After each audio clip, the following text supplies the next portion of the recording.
O Jornal da Globo estreia hoje uma série de reportagens sobre a quarta revolução industrial. Conhecida como manufatura avançada, a indústria 4.0 é marcada pela integração das tecnologias, análise de dados e a customização. Hoje nós vamos acompanhar as mudanças nos processos produtivos dentro das fábricas. A reportagem é de Janaína Lepre e Anderson Dela Cruz, com a edição de Renato Vieira e finalização de Anderson Oliveira. A gente sabe das primeiras revoluções industriais pelas histórias que estão nos livros, nos filmes. Tudo começou na Inglaterra, 250 anos atrás. Lá nasceram as fábricas com máquinas a vapor e as linhas de montagem que dividiram o trabalho em etapas. Na segunda revolução, a industrialização se espalhou pela Europa, Estados Unidos e Japão. Tempos modernos imortalizados no cinema por Charlie Chaplin. Foi a fase da eletricidade, da superespecialização e do surgimento do movimento operário. A terceira revolução foi depois da Segunda Guerra. Tem a ver com informatização, robótica, ou seja, com o uso do conhecimento científico na produção. Agora o mundo entra numa outra revolução, a quarta, também chamada de manufatura avançada. E dessa vez, a gente pode deixar de ser espectador e virar protagonista da transformação.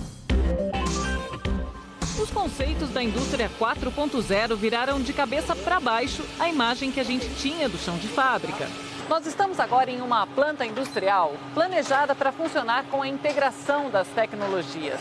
A primeira diferença que a gente percebe é que ela é bem mais silenciosa do que uma fábrica comum. E também é bem mais vazia. Aqui os funcionários basicamente fiscalizam as máquinas, que fazem trabalho pesado. A fábrica produz componentes para motores de carro. Na indústria 4.0, as tecnologias precisam funcionar integradas. Algumas nossos olhos não enxergam, mas essas câmeras sim. A primeira identificação da peça é aqui. Sim, as peças elas vêm já do fornecedor com uma identificação, no caso é um QR Code.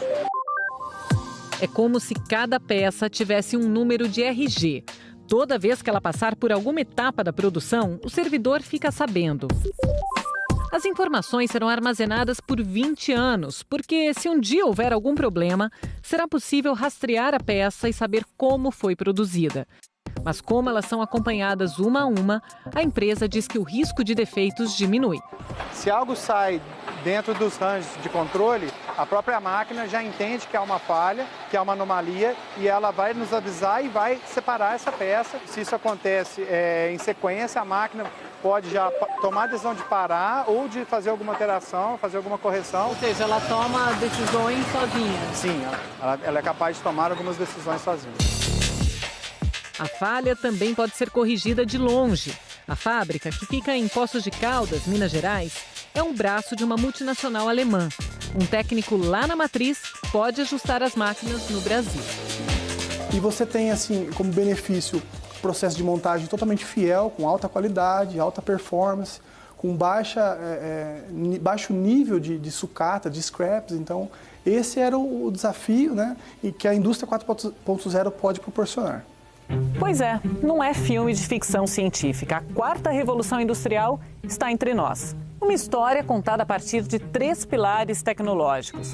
A capacidade de armazenar um conteúdo gigantesco de informações, de analisar os dados e identificar tendências e de integrar várias tecnologias. Um roteiro escrito em 2010 pelos alemães. Por isso, a gente foi conversar com um especialista do país no assunto. Sim, os alemães podem ter sido os líderes, mas eu acho que em diferentes países como China, Estados Unidos e Brasil, existem algumas empresas dando os primeiros passos nessa direção. Inclusive o Brasil. Segundo a Confederação Nacional da Indústria, 7 em cada 10 grandes empresas do país usam pelo menos uma tecnologia digital da indústria 4.0.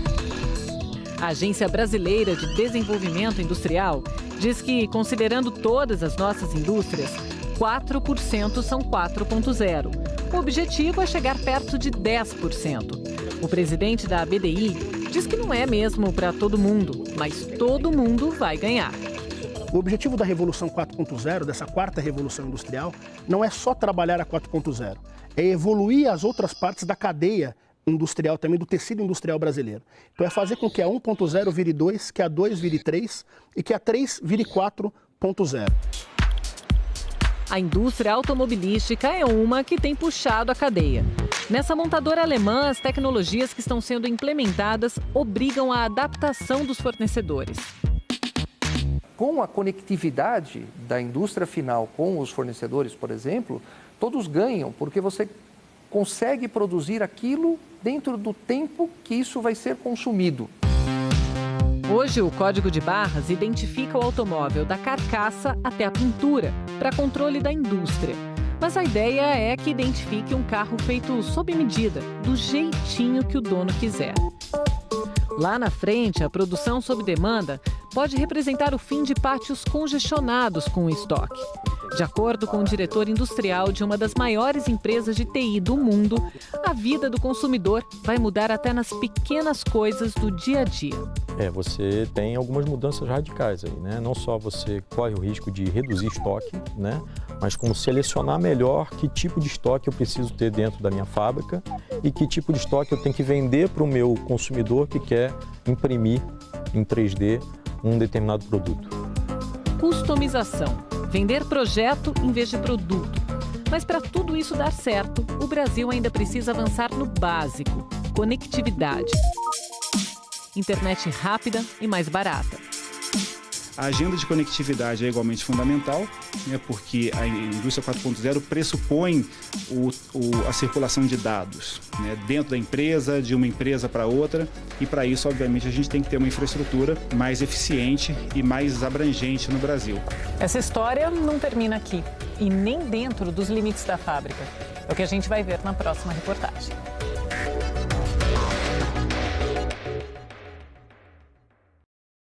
E você pode rever esta primeira reportagem da série Indústria 4.0 no Globoplay e na página do Jornal da Globo na internet.